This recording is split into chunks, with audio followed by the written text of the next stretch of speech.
Hey guys, welcome back.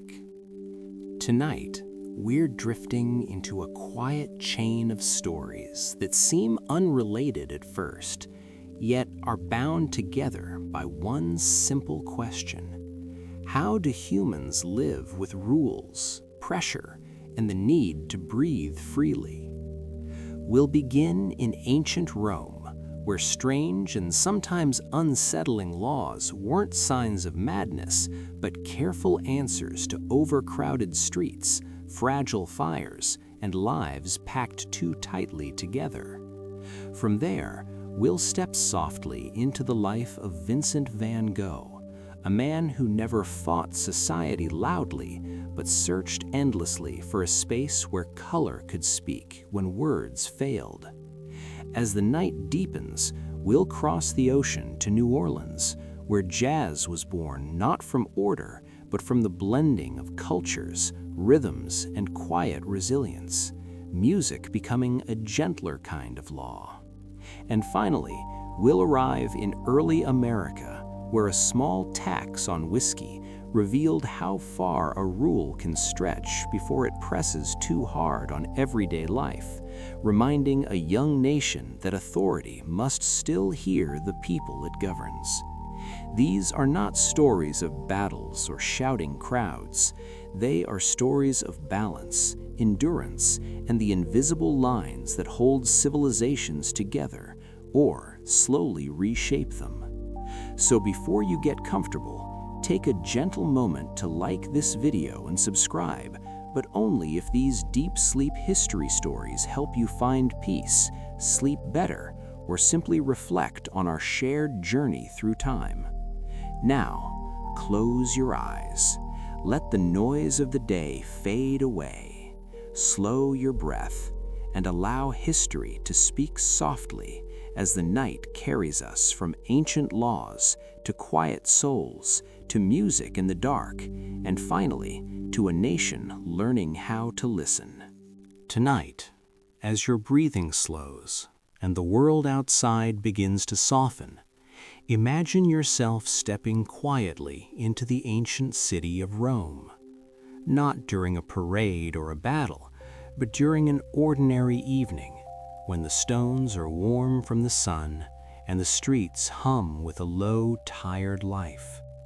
This is not the Rome of statues and speeches. This is the Rome of footsteps, murmurs, oil lamps flickering against walls that have heard too much. Rome was not just a city, it was a machine made of people. Over 1 million souls moved through its streets at its height, each carrying their own needs, tempers, hungers, and fears. And when so many lives press together, chaos does not arrive loudly, it arrives quietly, through small frictions, careless gestures, misunderstandings, and moments where no one knows who should yield. This is where ancient Rome rules were born, not from cruelty or obsession with control, but from exhaustion. Roman law did not begin as a grand philosophy. It began as a survival instinct. When historians speak of weird Roman customs, they often forget the soundscape of daily life in ancient Rome, the scrape of sandals on stone, the echo of carts in narrow streets, the hiss of water flowing through public fountains, the distant arguments drifting from open windows. Every sound was a signal. Every sound meant another person nearby, another potential conflict. The Romans understood something modern cities often learn the hard way.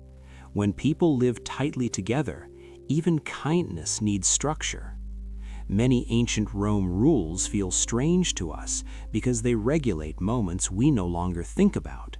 Where you walk, how loudly you celebrate, what you wear, when you may gather. But in Pompeii daily life, and in Rome itself, these details were not trivial. They were pressure valves. Roman law was not obsessed with perfection, it was obsessed with predictability. A predictable city is a calm city. A calm city survives. In the evenings, scribes copied regulations by lamplight, pressing reed pens into wax tablets, sealing decisions with soft, deliberate movements. You can almost hear it, the faint tap of wood, the gentle press of a seal, the pause before ink meets parchment. These were not dramatic acts, they were quiet ones, and yet they held together an empire. One rule might dictate where carts could travel at night, another how close buildings could stand to one another, another who could speak in certain public spaces. To us, these seem controlling. To them, they were mercy. Without such rules, Rome would have suffocated itself. Fire would spread too easily, streets would clog, arguments would turn violent. Ancient Rome rules existed because the city was always on the edge of too much, too many voices, too many ambitions, too many bodies sharing limited space. Roman law, in this sense, was not a cage, it was a rhythm, like breath. Inhale, exhale, move, pause, speak, wait. This is why weird Roman customs often make sense only when imagined at night, when fatigue sets in and patience thins. The law stepped in where human restraint failed. It whispered, "Not here, not now, not like this." And people listened, not because they loved authority, but because they loved sleep, safety, and the fragile peace of ordinary evenings. As you rest now, let this image settle. A city held together not by force, but by countless small agreements, written softly, enforced gently, and accepted because they made life just a little quieter. This is where our journey begins, in the machinery of civilization, turning slowly, carefully, so that millions could close their eyes and sleep. As the city of Rome settled into its nightly rhythm, another layer of order quietly shaped every encounter, every glance, every unspoken pause between strangers. Beyond streets and buildings, beyond carts and fountains, there existed an invisible map, one that told every Roman who they were, where they stood, and how close they could move toward another life without crossing a dangerous line. Ancient Rome rules governing honor and status often feel strange to us because they did not regulate actions alone. They regulated distance, not physical distance, but social gravity. In daily life in ancient Rome, you could feel this gravity the moment you entered a public space. A forum was not simply a square, it was a carefully balanced field of rank, reputation, and expectation. Roman law stepped in not to flatten these differences, but to make them legible, so that conflict did not bloom from uncertainty. Many weird Roman customs about clothing, names, gestures, and speech were, in truth, signs placed along this invisible map. They whispered quietly, "You belong here, not there. You may speak now, not yet. You may approach, but do not touch." To modern ears, rules dictating who could wear certain colors or fabrics sound obsessive. But in Pompeii daily life and across Rome, clothing was language. In a city crowded beyond comfort, visual clarity prevented endless friction. Without it, every meeting would require negotiation. With it, understanding arrived instantly, without words, without challenge. Roman law understood human impatience. It knew that most conflicts are born not from malice, but from confusion. So it reduced confusion wherever possible. Honor, too, was carefully structured. A Roman's reputation was not merely personal pride, it was social currency. Laws protected it, because once honor collapsed, violence often followed. Insults were not just rude, they were destabilizing. Accusations were not casual, They carried weight that could ripple outward through families and neighborhoods. By defining what could be said, when it could be said, and by whom, ancient Rome rules acted as buffers, absorbing shocks before they shattered peace. At night, when voices lowered and lamps cast long shadows, these distinctions mattered even more. Fatigue erodes patience. Darkness blurs faces. Roman law anticipated this. It gave people something firm to lean on when judgment faltered. Even the act of addressing someone carried rules, shaping tone and posture. Not because Romans were obsessed with hierarchy, but because hierarchy, once acknowledged, reduced anxiety. When everyone knows the rules of approach, fewer lines are crossed accidentally. This is why Roman law often appears rigid in matters of status. It was not designed to be kind, it was designed to be clear, and clarity in a city of strangers is a form of mercy. As you imagine yourself standing quietly in a Roman street, notice how little is said aloud. Much is understood without speech. A glance, a garment, a gesture, each carries information. This silent exchange is the true achievement of these ancient Rome rules. They allowed millions to coexist without constant explanation. In a way, Roman law did what lullabies do. It simplified the world enough for the mind to rest. When expectations are known, the nervous system relaxes. The body stands down from vigilance. Sleep comes more easily. This too was a purpose of law, not declared, but felt. As the night deepened, Rome did not rely on goodwill alone. It relied on shared understanding, reinforced gently by custom and quietly by law. And so, beneath the stars, the city breathed again, held together by an invisible map that told everyone how to move without colliding, how to exist without constant defense. These were not just rules of honor, they were rules of rest. As night deepened over Rome, the city revealed its most fragile side. In daylight, crowds absorbed mistakes. At night, a single spark, a careless step, or a blocked street could quietly turn danger into disaster. Ancient Rome rules concerning streets, fire, and water were shaped by this vulnerability. They were not dramatic proclamations, but quiet responses to repeated loss. In daily life in ancient Rome, fire was both a blessing and a threat. Oil lamps warmed homes and guided footsteps, yet the same flame could leap from beam to beam in tightly packed neighborhoods. Roman law did not trust chance, it trusted patterns. After too many nights ended in smoke and screams, rules emerged: where fires could burn, how far structures must stand apart, when movement through streets must slow or stop. To us, these regulations feel oddly specific.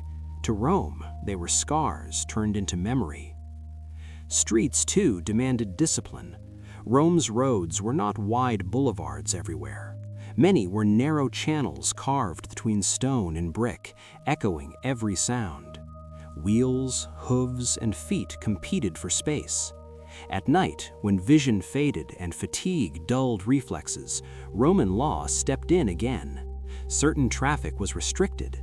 Movement was guided, not to inconvenience, but to protect. The city learned that rest required stillness. A city that never quiets, never heals. Water completed this triad of survival. Aqueducts carried life into Rome, but misuse could just as easily bring collapse. Fountains were shared, not owned. Drainage mattered. Waste management, though unglamorous, stood at the center of urban survival. Ancient Rome rules governing water were acts of foresight. They acknowledged that cleanliness was not moral virtue, but practical necessity. Disease spread fastest where water stagnated and streets clogged. Roman law answered not with lectures, but with systems. Channels were built, access was regulated, responsibility was distributed. At night, you could hear it, the soft, steady sound of water moving through the city, unseen but essential. This sound was reassurance. It meant the system was working, that someone, somewhere, had thought ahead. Many weird Roman customs surrounding public baths, street cleaning, and nighttime behavior were extensions of this same logic. The body, the street, and the city were linked. Neglect one and the others suffered. Roman law did not separate personal habit from public consequence. It understood that survival in density required shared restraint. When you imagine Rome at night now, notice how carefully it is held together. Lamps spaced deliberately, streets partially emptied, fires watched, water flowing quietly beneath stone. These were not luxuries, they were defenses. Ancient Rome rules turned chaos into routine, danger into habit. Over time, these habits faded into the background of life. People stopped noticing them. That was their success. A good rule disappears into comfort. It allows the mind to rest. And so, as the city slowed, Rome protected its sleepers, not with guards shouting orders, but with systems whispering reassurance. This was urban care, practiced long before the word existed. And as you drift deeper into rest, remember that even the quietest nights are built on countless decisions made long before bedtime. As the streets of Rome quieted, and the city's defenses settled into their nightly routines, the most delicate form of order turned inward toward the private spaces behind closed doors. Ancient Rome rules did not end the forum or the street corner. They followed Romans into their homes, into courtyards lit softly by oil lamps, into conversations held low so children might sleep undisturbed. Family was not simply a personal matter in daily life in ancient Rome. It was the smallest unit of stability in a world that could shift quickly. Roman law understood that if households fractured, the city would fracture with them. This is why laws governing family and inheritance appear unusually strict, sometimes even cold. They were designed not to comfort emotions, but to preserve continuity. In a society without modern institutions to cushion loss, death was not only grief, it was disruption. Property, debts, names, and responsibilities all hovered in uncertainty the moment someone passed away. Roman law stepped into that uncertainty like a steady hand. It assigned roles, clarified succession, and reduced the chaos that often followed loss. To modern readers, weird Roman customs surrounding adoption, guardianship, and inheritance can feel transactional, but beneath them lay a quieter intention to keep stories from ending abruptly. In Pompeii daily life, inscriptions, household shrines, and carefully maintained genealogies reveal how deeply Romans feared erasure. To be forgotten was a second death. Inheritance laws ensured that memory flowed forward, that names continued to be spoken, that obligations did not vanish into confusion. Even the authority granted within families was shaped by this concern. Power was concentrated not to dominate, but to prevent paralysis. Someone had to decide, someone had to act, someone had to carry the weight forward when others could not. Roman law did not idealize family life, it recognized its fragility. It built scaffolding around it, knowing that love alone was not always enough to withstand illness, loss, or conflict. These ancient Rome rules offered predictability during the most vulnerable moments of human life. They softened the shock of absence by replacing it with structure. At night, when grief feels heavier and thoughts drift toward what has been lost, this structure mattered deeply. It allowed families to rest, knowing that mourning would not bring chaos, that there was a plan, even when hearts were unsteady. Imagine a Roman household now, quiet except for the faint crackle of a dying lamp. Documents are stored carefully, names are spoken with intention, responsibilities are known. There is sadness, yes, but also steadiness. Roman law acted as a bridge between generations, carrying not only wealth but expectations, duties, and identity. It ensured that life did not reset with every death, that continuity, more than comfort, was the Roman promise. As you drift deeper into rest, notice how this kind of order feels different from control. It is not loud, it does not demand attention, it simply holds space, allowing human emotions to pass without collapsing the structure beneath them. In this way, ancient Rome rules about family were less about authority and more about endurance. They allowed the city to outlive its citizens and its citizens to feel anchored even as time moved on. This was law as quiet companionship, standing watch while the household slept.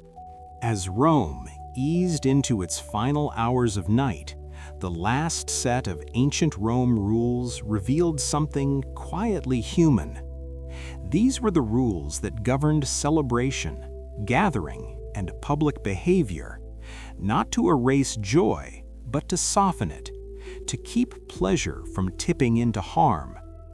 In daily life in ancient Rome, festivity was not rare. Wine flowed easily, voices rose quickly, and crowds gathered wherever music or spectacle appeared. Roman law did not deny this impulse. It understood it. But it also understood how quickly excitement could fracture into disorder when a city was already stretched thin. Many weird Roman customs regulating banquets, street gatherings, and nighttime noise were born from this awareness. They were not moral judgments, they were preventative care. At night, sound traveled farther, tempers shortened, boundaries blurred. Roman law stepped in like a calming hand on the shoulder, asking the city to breathe more slowly.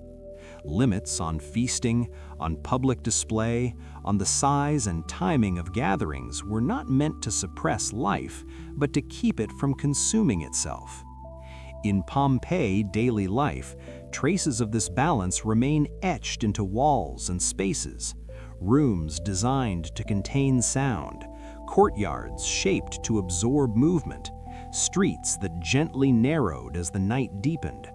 The city itself learned to guide behavior, reinforced quietly by law. These ancient Rome rules carried a subtle wisdom. Pleasure is safest when shared with restraint. Too much freedom at once could overwhelm even the strongest communities. Roman law did not chase perfection, it chased sustainability. As lamps dimmed and voices softened, Rome's regulations allowed the city to settle, like a body preparing for sleep. This is why these rules feel different from the others. They do not protect against fire or inheritance disputes. They protect against excess. They recognize that humans, when tired, need guidance not toward discipline, but toward rest. As you imagine a Roman evening now, picture laughter fading rather than stopping abruptly. Picture gatherings dispersing gently, not forced apart. The law did not shout, it suggested. Over time, these suggestions became habits, and habits became comfort. This is why Roman law endures in memory, not as tyranny, but as a collective agreement to live a little more gently together. And yet, beneath this calm surface, a quiet tension remained. For every person soothed by structure, another felt confined by it. For every citizen who rested easier knowing the rules, another struggled to breathe within them. Roman law was never cruel, but it was never personal. It could not bend itself to every soul. And so, as the city slept, a question lingered in the darkness, unspoken but persistent. What happens to those who do not fit the rhythm? Those whose inner tempo moves faster, slower, or sideways? Ancient Rome rules kept the city alive, but they could not promise fulfillment. They could only offer order. As you drift now at the edge of sleep, let this thought settle without urgency. Civilization needs rules to survive, but the human spirit often asks for something else entirely. And it is here, in this quiet space between structure and longing, that our next story begins. We leave Rome not in collapse, but in calm. We carry its wisdom forward, and we step gently into the life of one man who could not live comfortably inside any system, yet changed how the world learned to see. His name was Vincent van Gogh. There are people who never rebel against rules, not because they agree with them, but because they quietly discover they cannot live inside them. Vincent was one of those people. He did not argue loudly with the world. He did not seek to overturn it. He simply moved through it, trying one space after another, searching for a place where his inner rhythm might finally settle. In the late 19th century, Europe was full of structures, professions with clear paths, social roles neatly defined, expectations inherited like furniture. For many, these frameworks offered safety. For Vincent, they felt like rooms with ceilings set just a little too low. In the story of the Vincent van Gogh life, this sense of misfit appears early, not as drama, but as restlessness. He tried to belong where belonging seemed obvious. He worked where work promised dignity. Yet again and again, something refused to align. Each day carried effort, and each evening carried the same quiet question: why does this feel so heavy? In art history bedtime retellings, we often rush toward the paintings, but the true beginning lies in these ordinary days, when nothing remarkable happened except persistence. Vincent read widely, walked long distances, observed people carefully. He wrote letters not to impress, but to steady himself. The Van Gogh letters reveal a mind seeking order, not fame. He wanted clarity, routine, meaning. What he found instead was friction. Jobs slipped through his hands, not because he lacked care, but because care alone could not force harmony. The 19th century valued efficiency and visible success. Vincent moved slowly, inwardly.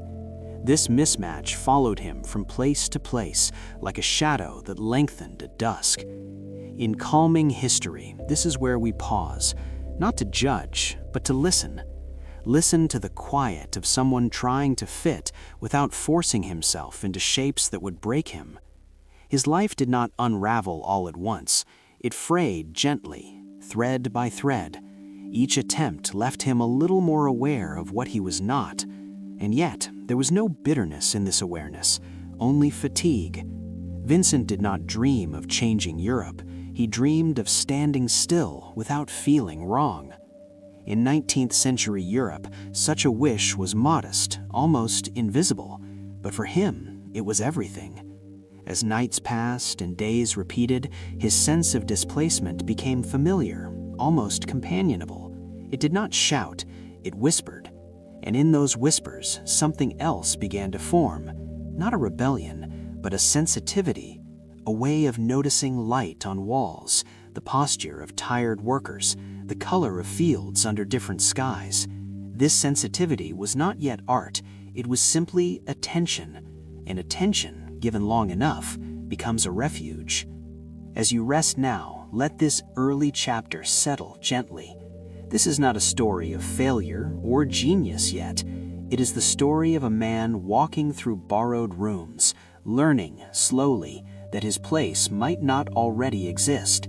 He would have to feel his way toward it, one quiet step at a time. When Vincent tried to work, he did so with a seriousness that often surprised the people around him.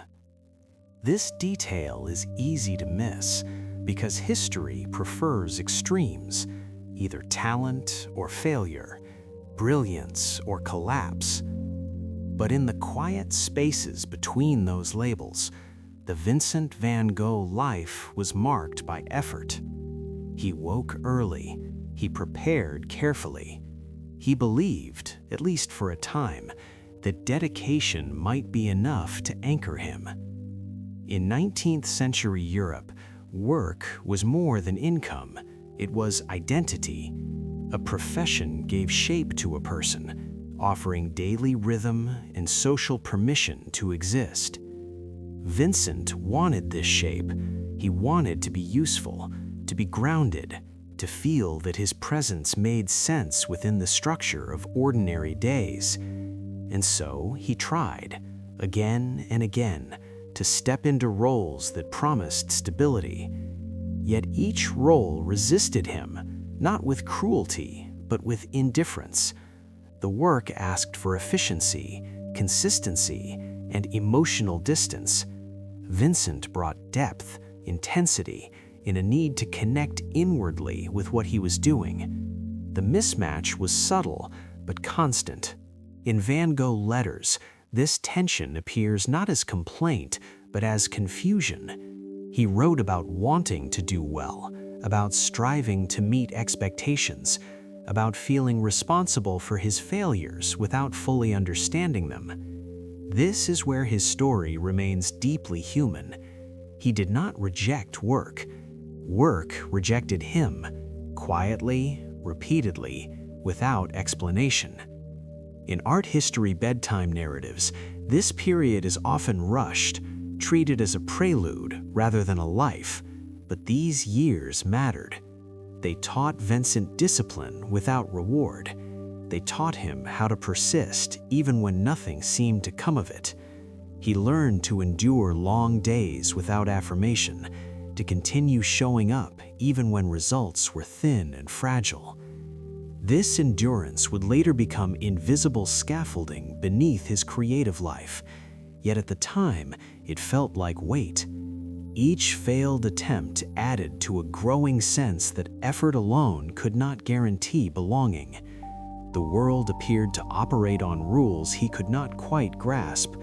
Others moved smoothly through systems that felt abrasive to him.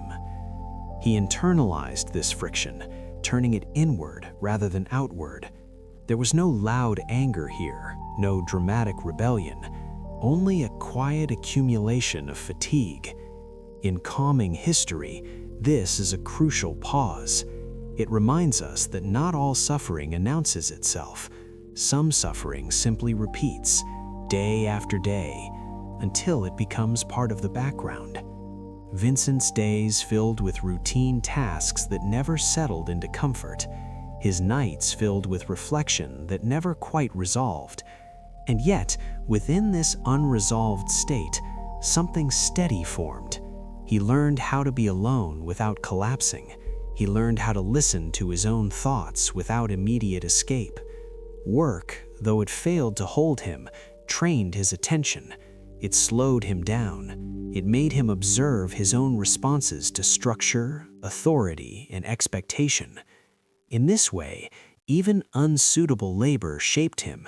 It taught him what he could not become, and gently pointed toward what he might. As you rest now, imagine these years not as wasted time, but as quiet preparation. Vincent was not drifting aimlessly. He was testing the edges of his limits, discovering, through repetition, that his path would not resemble the common routes of his era. He did not yet know where he was going, but he was learning, patiently, what would never be enough. And sometimes, knowing what does not fit is the first true form of clarity. As formal work continued to slip from Vincent's grasp, something quieter took its place. It did not arrive as success or recognition, but as a rhythm. When the world stopped offering him a clear role, Vincent began to build one out of days and nights, shaped by solitude and brief moments of connection. In the Vincent van Gogh life, friendship did not form easily. It required patience, shared silence, and an acceptance of uneven closeness. He did not collect companions. He leaned into a few bonds deeply, cautiously, as if testing whether connection could exist without performance. Letters became his most faithful form of presence.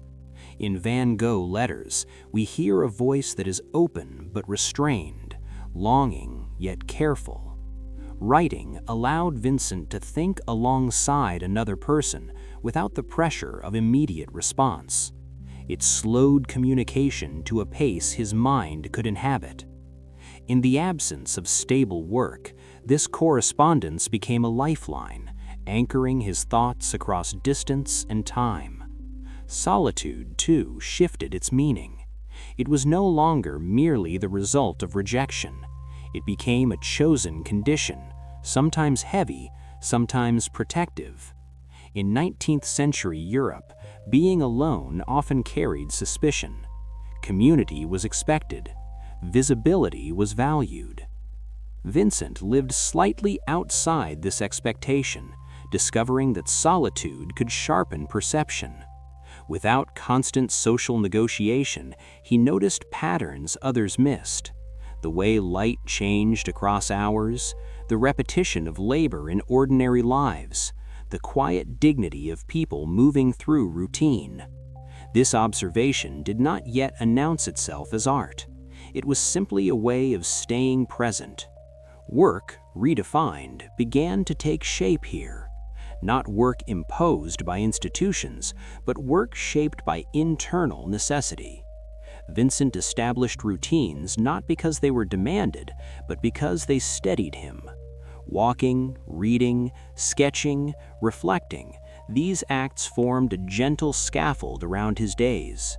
Friendship, when it appeared, fit into this rhythm rather than disrupting it. He did not seek to be constantly understood. He sought to be accepted without explanation. This desire, subtle but profound, influenced how he related to others. Moments of closeness were intense, but often brief. They left impressions rather than permanence. In calming history, this phase reveals Vincent's quiet resilience. He did not collapse into isolation, nor did he force himself into social forms that exhausted him. He negotiated a middle space where solitude and connection could coexist without conflict. The rhythm of his days grew steadier, even as uncertainty remained. This steadiness mattered. It allowed his attention to deepen. It gave his inner life structure when the outer world did not. As nights passed and mornings repeated, Vincent learned to trust this rhythm. It did not promise success, it promised continuity, and continuity at this stage was enough. When you imagine Vincent now, picture him working alone, not in despair, but in concentration. Picture letters folded carefully, words chosen with care, relationships maintained through thought rather than proximity. This was not loneliness as absence, it was loneliness as space in which a different kind of voice could begin to form. And though that voice would later speak in color, here it was still quiet, learning how to exist without constant validation. As you rest, let this part of his story settle gently. It reminds us that not all strength announces itself. Some strength simply keeps a person moving, one day into the next, without falling apart. Vincent's friendships and solitude did not solve his life. They sustained it, and sometimes that is the most important work of all. At some point, Vincent stopped trying to explain himself in ways the world expected. Words, roles, and routines had all fallen short. What remained was seeing, not as a skill, not as ambition, but as a necessity. In the Vincent van Gogh life, color did not arrive as art, it arrived as relief, a way for the mind to settle when thoughts grew too heavy to carry alone. In 19th century Europe, painting was often bound to tradition, to accuracy, to approval. Vincent approached it differently. He did not paint to impress, he painted to remain present. When he mixed pigments, when he watched light shift across fields or walls, something inside him aligned. The tension that had followed him through work and social life loosened its grip. Color became a language he did not need to translate. In Van Gogh letters, this transition appears gently. He wrote about colors the way others wrote about weather or health, not as symbols, but as companions. Yellow was not happiness, blue was not sadness. They were conditions, states of being that could be entered and left without explanation. In art history bedtime retellings, we often rush toward meaning, but Vincent's use of color was first practical. It steadied him. It gave shape to days that might otherwise dissolve. Painting imposed a rhythm he could trust. Morning light suggested one palette, evening shadows suggested another. Time passed visibly. This mattered. When internal time felt unstable, external cycles offered grounding. The act of painting demanded attention without judgment. It asked only that he stay with what he saw.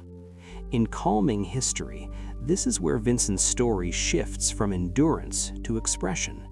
Not expression as performance, but as survival. Color allowed him to externalize sensation without forcing it into a narrative. He did not need to explain why something felt heavy or bright. He could show it, and in showing it, he could release it. This release was not dramatic, it was cumulative. Stroke by stroke, day by day, Vincent built a visual vocabulary that matched his inner tempo. Others did not always understand it. Some dismissed it. That did not stop him. For the first time, the measure of success was internal. Did the work hold him steady? Did it allow him to sleep? Did it make the day pass with less strain? These questions mattered more than recognition. In daily life, this commitment to color reshaped his solitude. Being alone no longer meant absence, it meant focus. The world narrowed to canvas, pigment, and light. In this narrowing, he found space. Color became a shelter, not permanent, not invulnerable, but sufficient. It gave him a way to stay when everything else urged him to leave. As you imagine Vincent now, picture him working slowly, deliberately, not chasing mastery, but continuity. Picture the quiet satisfaction of finding a hue that feels right, of placing it where it belongs. This was not the birth of a legend, it was the maintenance of a life. And that distinction matters. As you rest, let this understanding settle gently. Sometimes creativity is not about being seen. Sometimes it is about staying alive in one's own mind. For Vincent, color was not an escape. It was a home he could enter, even when the world outside remained difficult to navigate. Vincent never lived long enough to see his life rearranged into meaning by others. There was no moment when the world paused, turned, and said, "Now we understand." His days did not end with recognition. They ended with continuation. Another canvas, another letter, another night spent trying to remain steady. In the Vincent van Gogh life, legacy was not a goal. It was an after effect, something that arrived quietly, long after the effort had already been spent. During his lifetime, his work moved slowly, almost invisibly through the world. A painting here, a sketch there. Few noticed, fewer understood. And yet something essential was happening beneath that surface of indifference. Vincent was not refining technique to impress an audience. He was refining perception to survive. He was teaching himself how to see without asking permission. This distinction matters. In art history bedtime retellings, it is tempting to frame legacy as reward. But Vincent's influence did not come from being validated. It came from being consistent, from returning day after day to the act of seeing honestly. When others later encountered his work, they did not discover a finished message. They discovered permission. Permission to see color not as decoration, but as experience. Permission to let emotion shape form without apology. Permission to be present with intensity without explanation. This is why his legacy spread gently rather than explosively. It did not demand agreement, it invited attention. In calming history, this kind of influence is the most enduring. It does not shout across time, it waits. Vincent did not reshape the world by force. He altered the angle from which the world could be viewed. And once that angle existed, others could step into it. Long after his nights of doubt and exhaustion had passed, his work began to circulate as something steady, something quietly reassuring, not because it was easy, but because it was honest. As you imagine the closing years of his life, picture not tragedy, but persistence. Picture someone continuing to work even when certainty never arrives. Picture someone measuring success not by applause, but by whether the day could be endured with integrity. This is the gentlest form of impact. It does not arrive on time. It arrives when it is needed. Vincent's legacy did not rescue him, but it has accompanied countless others, offering a way to feel without naming, to see without justifying. As you rest now, allow this understanding to settle softly. A life does not need to resolve to matter. It only needs to be lived attentively. And from that attention, ripples move outward, slow and patient. We leave Vincent here not as a symbol of suffering, but as an example of quiet persistence. A man who did not fix the world, but changed how it could be looked at. And now, as the colors fade gently into memory, another voice begins to rise, not from a canvas, but from a city that spoke not in paint, but in rhythm, where many lives, constrained and searching, found release not through solitude, but through sound. And so we move on from one person's private language of color to a shared language of music, from stillness to swing, from Vincent to New Orleans, and from seeing to listening. New Orleans at night did not announce itself. It did not need to. The city breathed quietly through open windows and half-lit streets, through the slow movement of water against the docks and the soft hum of voices that never fully slept. This was a port city, and ports remember everything. Languages lingered in the air like perfume: French, Spanish, English, Creole, none fully dominant, all partially understood. In the birth of jazz, this mattered more than theory ever could. New Orleans was not built on purity. It was built on passage. Ships arrived heavy with cargo and stories, and when they left, they carried fragments of the city with them. In the warm Louisiana nights, smells mixed as easily as sounds. Salt from the river, smoke from kitchens, sweetness from fruit stalls closing late. This sensory blending shaped how people listened. In New Orleans jazz history, music did not stand apart from life. It moved through it, unnoticed at first, like a habit forming. People here were used to coexistence without complete understanding. That tolerance created space space for rhythm to slip between rules. In daily evenings along the Mississippi, footsteps set tempos, conversation found cadences, labor itself developed pulse. Before jazz had a name, it had a feeling, a sense that time could bend, stretch, and repeat without breaking. In American music history for sleep retellings, this moment is often simplified, but the truth is gentler.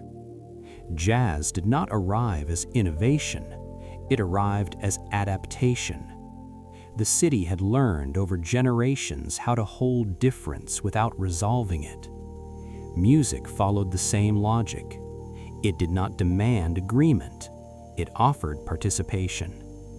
In the corners of New Orleans, people learned to listen sideways, to hear not just what was played, but what was implied. Silence mattered as much as sound. This listening culture was born from geography and history combined.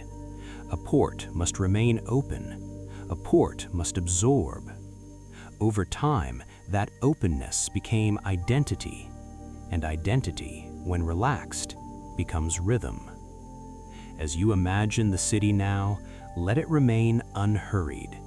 There is no stage yet, no spotlight, just a corner where someone taps a foot, another hums softly, and the night accepts it without comment. Jazz begins here, not as music, but as atmosphere, as permission to feel time differently. And that permission would soon find its voice. Before jazz learned how to speak in its own voice, the city of New Orleans was already filled with memories that knew how to sing. These memories did not arrive as performances. They lived in habits, in work songs, in prayers whispered at dusk. Blues, ragtime, and gospel were not separate traditions standing politely beside one another. In the warm nights of Louisiana culture, they overlapped, softened, and borrowed freely, like neighbors sharing walls thin enough to hear through. Blues carried the weight of experience. It moved slowly, repeating phrases not out of lack of imagination, but because repetition allowed feeling to settle. A blues line did not rush toward resolution. It lingered. It gave space for breath. In the context of American music history for sleep, this quality matters deeply. Blues taught listeners that it was acceptable to stay with a feeling without fixing it. Ragtime arrived with a different energy. Its syncopation felt playful, almost restless, like a smile that refused to sit still. It bent time forward, nudging feet to move even when the mind was tired. Ragtime's structured unpredictability mirrored the city itself, order and improvisation coexisting without argument. Gospel, meanwhile, gathered voices together. It did not belong to one person. It belonged to rooms filled with sound, where harmony mattered more than individuality. Gospel taught music how to hold many people at once. These rhythms did not compete, they remembered each other. In New Orleans jazz history, this remembering happened naturally, without formal meetings or declarations. Musicians heard fragments as they passed by open doors. A hymn drifting from one space, a blues phrase echoing from another, a ragtime pattern tapping along a street. No one needed to combine them intentionally. They combined themselves through proximity. This was the culture braid at work. Sound layered itself the way life did. Over time, these rhythms learned how to coexist without losing their identities. Blues lent jazz its patience. Ragtime gave it motion. Gospel offered it depth. But in these early nights, there was no genre yet, no name to organize the experience. There was only listening. Listening was the true skill being practiced. People learned when to respond and when to wait. They learned how to leave space for another voice without disappearing themselves. This kind of listening is rare, and it does not come from training. It comes from living in places where difference is unavoidable. New Orleans was such a place. As you imagine these evenings now, picture not a stage, but a street corner where rhythms drift past one another like currents in water. One does not overpower the other. They merge briefly, then separate again, unchanged but influenced. Jazz would eventually carry these memories forward, but first it had to learn how to hold them gently. These older rhythms were not stepping stones to something better. They were foundations. And foundations, when respected, allow structures to rise without strain. As you rest, let these sounds blend softly in your mind, not as melodies to follow, but as textures to feel. The hum of gospel harmony, the slow bend of a blues phrase, the playful tilt of ragtime. Together, they prepared the city for a new way of speaking, one that would soon emerge not as invention, but as conversation. For a long time, music in America moved along invisible lines. Certain sounds belonged in certain places. Certain rhythms were acceptable in one room, but not another. These boundaries were rarely written down, yet everyone seemed to know them. In New Orleans, however, the lines were thinner, not absent, but flexible. And flexibility, when given time, becomes invitation. The birth of jazz required this moment, the quiet loosening of rules. Not a rebellion, not a declaration, but a gradual permission. Musicians began to borrow without asking. A rhythm learned in one context drifted into another. A melody once reserved for prayer found its way into the street. This mixing did not feel disruptive, it felt practical. People played what they knew, where they were, with whoever happened to be listening. In New Orleans jazz history, this was the turning point. Music stopped protecting its categories. It began to respond to its surroundings. This response was subtle.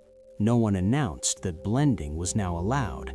It simply happened because life demanded it. Nights were long. Audiences were close. Musicians listened to one another and adjusted. If a phrase lingered too long, another answered it. If a rhythm felt heavy, it was lightened. This exchange created a living conversation. Jazz was not yet named, but it was learning how to speak by listening. In American music history for sleep retellings, this period is often framed as innovation, but innovation implies intention. What happened here was adaptation. People responded to the moment in front of them, not to history behind them. Rules softened because they were impractical. Sound slipped free because it needed to move. In these early nights, music did not aim for perfection, it aimed for connection.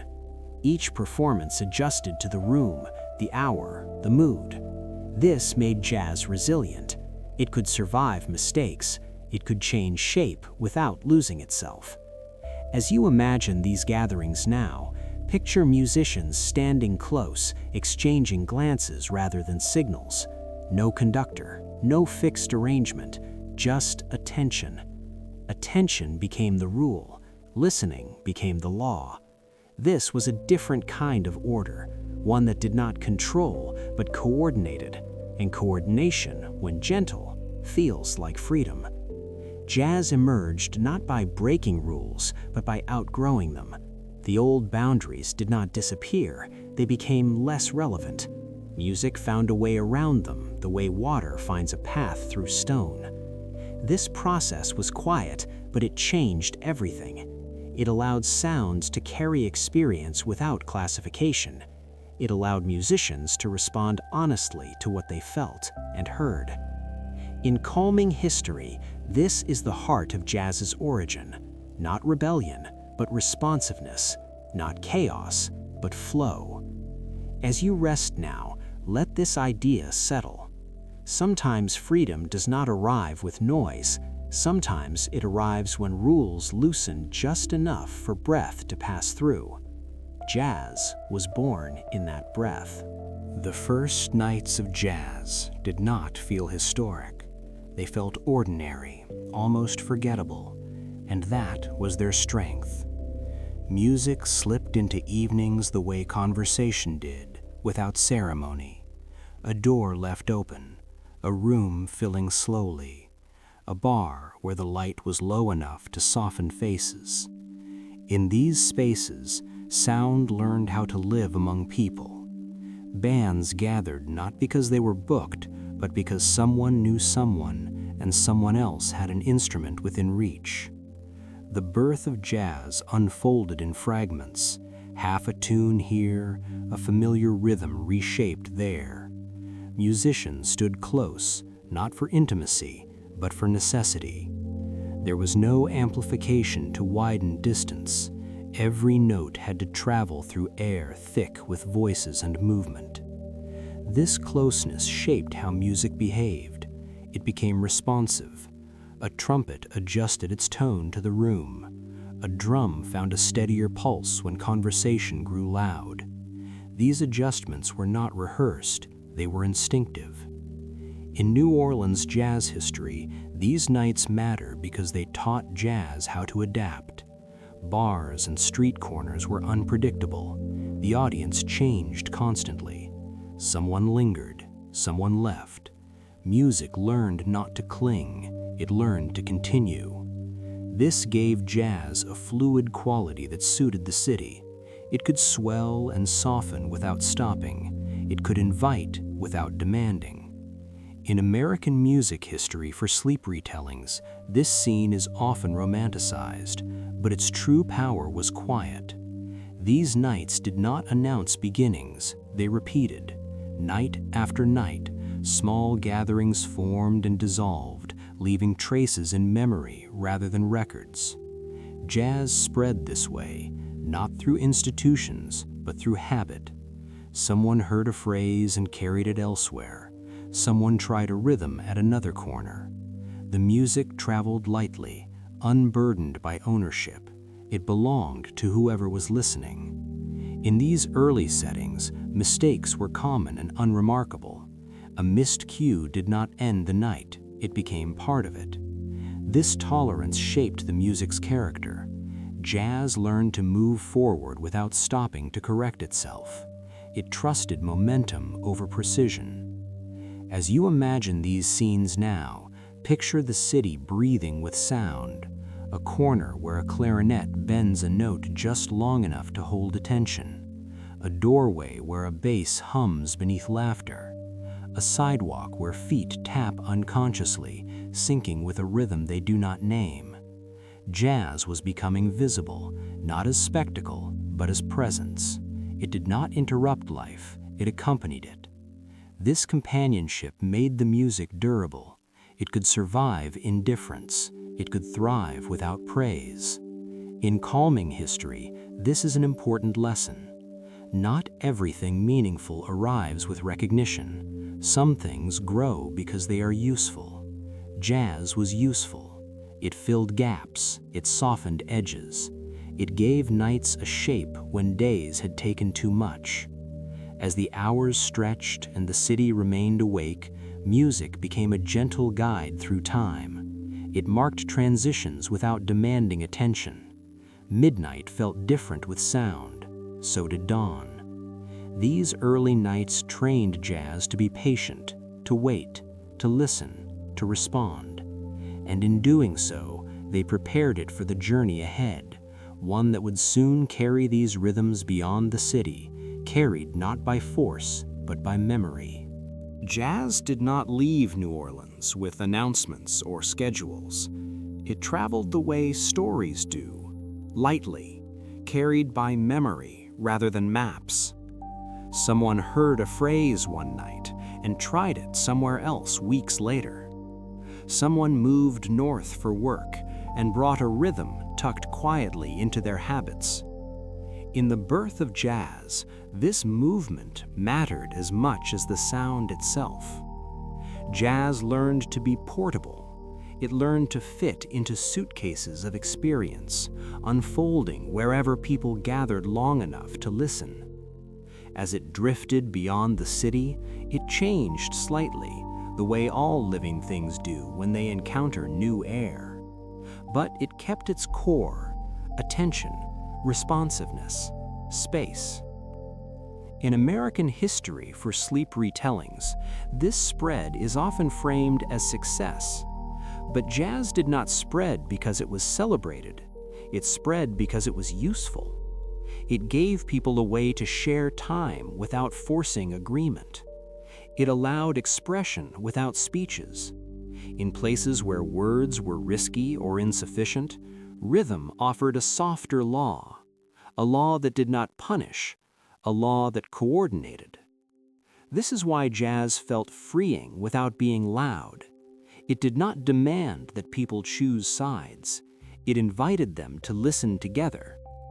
In Louisiana culture and beyond, this invitation mattered. Communities under pressure found in jazz a way to release tension without confrontation. The music held complexity without resolving it. It allowed joy and sorrow to coexist in the same phrase. As you imagine jazz moving outward now, picture it settling into new rooms, new streets, new nights. It adapts without losing itself. It learns accents. It absorbs local moods. But it keeps the habit of listening first. This habit becomes its signature. Jazz does not overwrite, it converses. Over time, this conversational quality becomes its quiet influence. People begin to sense that freedom does not always arrive as refusal. Sometimes it arrives as coordination, as shared timing, as the choice to leave space for another voice. In calming history, this lesson lingers. Jazz teaches that structure and freedom are not opposites. They can exist together when structure is flexible and freedom is attentive. As the music continues its journey, the world it enters grows more complicated. Laws harden, economies strain, pressures rise. In some moments, rhythm is enough to soothe. In others, it is not. And this is where our story must turn, because there are times when sound cannot carry what needs to be said. Times when coordination gives way to confrontation. Times when people move from listening together to standing against something together. As the last notes of this chapter soften into memory, feel the rhythm slow. The music has done its work here. It has shown us a gentle way to live with constraint. But now another response is forming, one that does not hum, one that does not bend time, one that steps forward into daylight. And so we leave the night behind, carrying its lessons with us, as we enter a moment when laws become heavy and voices rise not in harmony, but in protest. Some rebellions do not begin with cannons or flags. They begin with something much quieter, something ordinary enough to feel almost invisible: a tax, a road that is too long, a barrel that must travel farther than it should. In the early years of the United States, after independence had been won but stability had not yet arrived, life settled into a fragile balance. The country was young, and youth carries debt, financial debt, political debt, and the debt of promises made during struggle. In early American history, the government faced a question that felt abstract in the capital but immediate on the frontier: how to pay for a nation that had just been born. War had left behind obligations. Soldiers had been paid in promises. Creditors waited patiently, then impatiently. The federal tax that would later ignite the Whiskey Rebellion did not arrive as cruelty. It arrived as calculation. On paper, it made sense. Spirits were taxable. Whiskey was measurable. Revenue could be steady. But paper does not feel distance. Paper does not walk muddy paths or cross mountains. In the western regions, whiskey was not merely a drink, it was a solution. Grain was heavy and perishable. Whiskey was portable and durable. It functioned as currency, as trade, as stored labor. When the tax touched whiskey, it touched time, effort, and survival. This is where the story must slow down, because the rebellion did not erupt overnight, it accumulated. Each payment demanded felt small in isolation, but together they pressed against daily life. Farmers did not speak in terms of ideology, they spoke in terms of margins. How far must I travel? How much will remain? What will be left for winter? In the George Washington era, federal authority was still learning its shape. Laws were young, trust was fragile.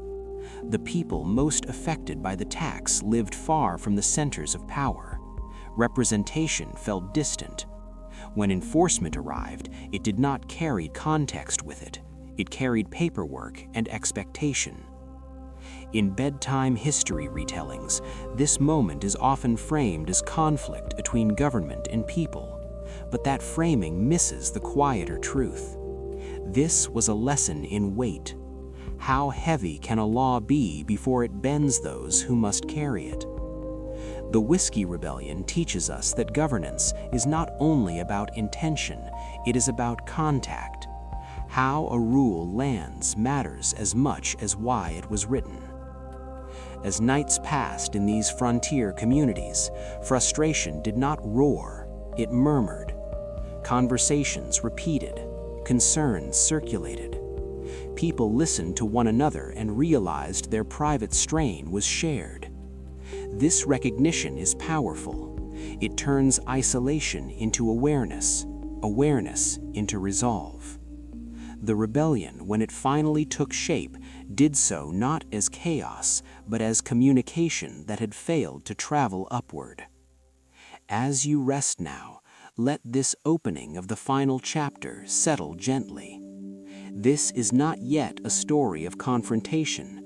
It is a story of accumulation, of everyday life becoming heavy under rules that did not account for distance, labor, and survival. History is waking up here, not with noise, but with pressure. To understand why the whiskey tax felt so heavy, you have to imagine the rhythm of frontier life, where distance shaped every decision. Farms sat far apart, roads were uncertain, and markets were not places you visited casually. They required planning, time, and stamina. Grain was abundant, but abundance did not mean ease. Corn spoiled quickly. Transporting it whole across rough terrain made little sense. Whiskey solved this problem quietly. It condensed labor into liquid form. It traveled well. It kept value. In many households, it stood in for cash, which was scarce and unreliable. When the federal tax reached these communities, it did not arrive as policy. It arrived as interruption. A new calculation entered daily routines. How much does this cost me now? How many days of work does this represent? How far must I go to comply? These questions were not theoretical. They lived in kitchens and barns, along muddy paths and river crossings. In early American history, frontier communities were accustomed to self-reliance. They negotiated among themselves, settled disputes locally, and adapted rules to fit conditions. The whiskey tax felt different because it traveled one way. It came from afar, unchanged by terrain. Collectors represented a distant authority, one that spoke in documents rather than dialogue. This gap widened mistrust. People did not see the tax as shared burden, they saw it as uneven weight. Those closer to cities could pay more easily, those farther away paid in effort as much as money. In bedtime history retellings, this distinction matters. The rebellion did not form because people disliked law, it formed because the law did not seem to see them. Everyday life grew tense, not dramatic. Conversations lowered, decisions felt constrained. Each barrel carried more than whiskey. It carried resentment, fatigue, and a sense of being unheard. Over time, these feelings connected neighbors. What had been private inconvenience became collective awareness. This awareness did not rush, it settled, and once settled, it shaped behavior. People delayed payments, they questioned enforcement, they sought explanations that never fully arrived. In the George Washington era, communication moved slowly, and distance amplified misunderstanding. The frontier was not refusing the nation, it was asking to be understood by it. As you rest now, imagine the quiet persistence of these lives, the steady work, the careful planning, the feeling that a rule had crossed from paper into the heart of daily survival. This is where tension deepens, not through anger, but through accumulation. Law had entered the kitchen and the road, and it stayed there. Tension rarely announces itself when it first arrives. It settles instead, finding places to rest. In the communities affected by the whiskey tax, this settling happened quietly. Days continued much as before. Fields were worked, animals tended, roads traveled as they always had been. But beneath these routines, calculations changed. Each task carried an added layer of thought. Each journey invited reconsideration. The law did not feel hostile, it felt present, and presence, when sustained, alters behavior. In early American history, the frontier was accustomed to adapting. People adjusted to weather, to scarcity, to distance. They were resilient by necessity. What unsettled them here was not hardship itself, but the sense that hardship was being added without acknowledgement. Conversations began to circle the same points, not with urgency, but with repetition. Repetition gives shape to concern. It allows private unease to become shared language. Neighbors recognized themselves in one another's stories. The weight they felt was not unique, it was distributed. This recognition did not immediately lead to action. It led to patience, a patient watching. People waited to see if conditions would change, if explanations would come, if enforcement would soften. When it did not, resolve turned into resolve. Resolve did not mean violence, it meant coordination. Small decisions aligned, payments delayed together, questions asked collectively. Officials encountered resistance that was calm but firm. This calmness is important. It shows that the rebellion was not driven by impulse, it was driven by endurance reaching its limit. In bedtime history retellings, tension is often portrayed as rising quickly, but here it rose like water behind a dam, slowly, almost imperceptibly, until it reached a point where stillness was no longer possible. The frontier communities were not seeking confrontation, they were seeking relief. Relief from a law that felt heavier the longer it remained unchanged. The language of resistance remained measured. Actions communicated frustration without spectacle. This was not chaos, it was structure under strain. As nights passed and discussions continued, the sense of being unheard sharpened. Communication flowed sideways among neighbors, but upward channels remained narrow. This asymmetry mattered. It transformed patience into insistence. The rebellion, when named later, would seem dramatic, but living through it felt subdued. People continued to cook meals, to repair tools, to plan seasons. The tension lived alongside life rather than replacing it. This coexistence made it durable. It could not be dismissed as momentary anger. It was sustained experience. As you rest now, imagine the stillness of these evenings, lamps burning low, voices steady, decisions made without haste. This is how pressure builds when people are accustomed to carrying weight. They do not drop it suddenly, they hold it until holding becomes impossible. And when that moment arrives, action feels less like choice and more like necessity. History does not always move through noise. Sometimes it moves through quiet alignment. When governments respond to pressure, they reveal not only their power, but their uncertainty. In the case of the Whiskey Rebellion, the federal response unfolded carefully, deliberately, and with visible intention. This was not a nation eager to punish. It was a nation still learning how to be obeyed. The law had been challenged not through open war, but through quiet resistance, and quiet resistance demands a different answer. In early American history, precedent mattered deeply. Every action taken would echo forward. The government understood that ignoring the situation could weaken authority, but overreacting could fracture trust. Between these two risks lay a narrow path. President George Washington, a figure associated with restraint as much as strength, chose to act in a way meant to communicate seriousness without cruelty. Troops were mobilized, not immediately and not impulsively, but with clarity. The message was not aimed solely at those resisting the tax, it was aimed at the entire nation. Laws, once passed, must be enforceable. Otherwise, they become suggestions. Yet enforcement carries its own message. It tells citizens how they are seen. The presence of federal forces on the frontier was unprecedented. It felt heavy, but it was also measured. There was no rush to violence. The goal was visibility. Authority wanted to be felt, not unleashed. In bedtime history retellings, this moment often feels dramatic, but lived reality was quieter.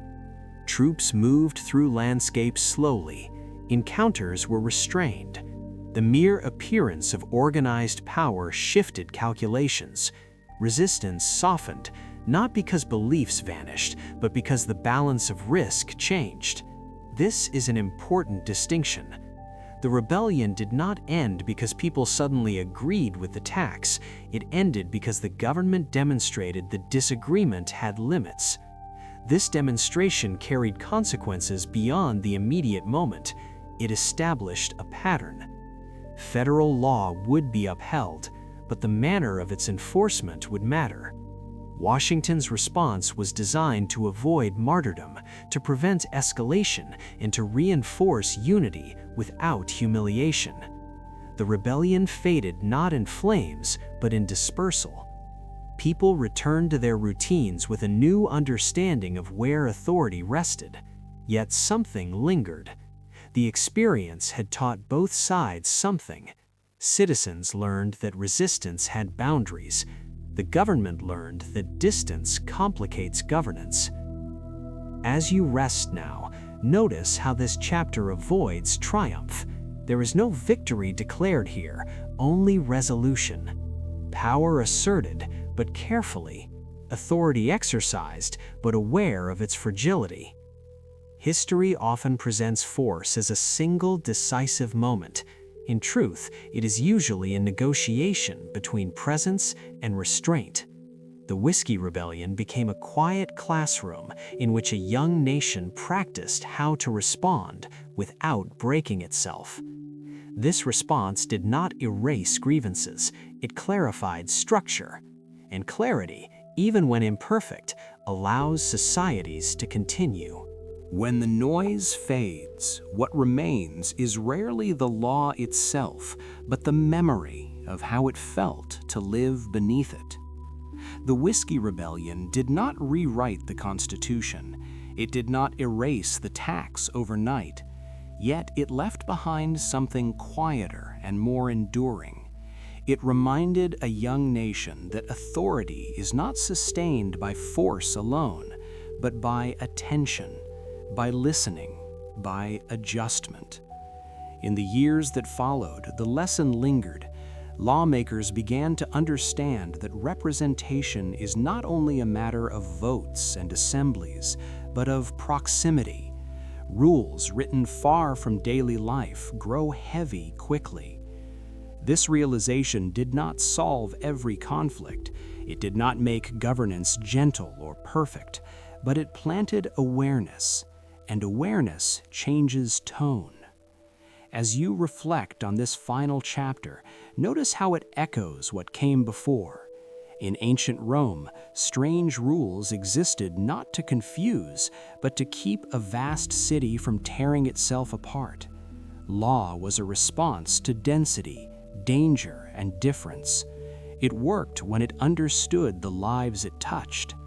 Centuries later, Vincent van Gogh lived quietly beside the rules of society, never fully fitting within them. He did not rebel loudly. He expressed what could not be said, showing how individuals adapt when structures feel too rigid. In New Orleans, jazz emerged as another answer. When formal systems failed to offer space, music braided cultures together, creating a shared language softer than law, but powerful enough to carry people through hardship. And here, in early America, the Whiskey Rebellion completed the arc. When law grew too distant, people did not begin with violence. They began with resistance shaped by daily life. The response, measured and restrained, taught both sides something essential: that stability depends on balance, that authority must remain legible, that justice to endure must still hear the people it governs. This is why the story matters, even as the details recede into sleep. It is not about rebellion as spectacle, it is about relationship, between rule and reality, between structure and breath. As you rest now, let this understanding settle gently. Societies survive not because laws are perfect, but because they are revisited, adjusted, softened at the edges where human life presses against them. The best laws are not the loudest. They are the ones that can still be felt without crushing. This series ends not with certainty, but with continuity. History does not resolve itself. It learns, slowly, quietly, one pressure at a time. And as the night deepens, you can let these stories drift together. Rules that held cities, colors that held a soul, music that held a people, and a moment when a nation learned to listen. Let the rhythm slow, let the weight lift. History has spoken softly enough for rest.